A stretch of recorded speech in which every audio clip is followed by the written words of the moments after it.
आत्मीय exit poll विषयी pole of पोलनुसार लोकसभेमध्ये पुन्हा एनडीएची सत्ता येण्याचा अंदाज आहे। नरेंद्र मोदी पंतप्रधान पदाची पुन्हा हॅट्रिक करतील। एनडीएला 350 पेक्षा जास्त जागा मिळण्याचा अंदाजही व्यक्त करण्यात आलेला आहे। इंडिया आघाडी 150चा आकडा पार करू शकणार नाही असाही अंदाज व्यक्त करण्यात आलाय। आपण देशाचा मूड पाहतोय पोल ऑफ पोल। एनडीएला रिपब्लिक टीव्हीने 359 तर इंडियाला 154 आणि इतर 30।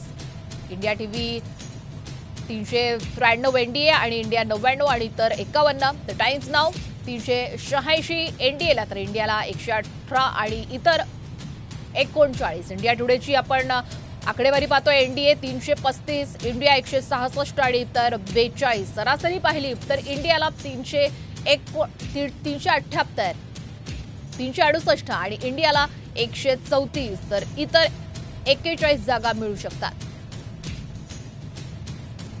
पोल ऑफ पोलनुसार राज्यामध्ये महायुतीला 26 जागा मिळण्याचा अंदाज आहे तर मवियाला 21 जागा मिळू शकतात। राज्यामध्ये भाजप हा सर्वात मोठा पक्ष ठरेल।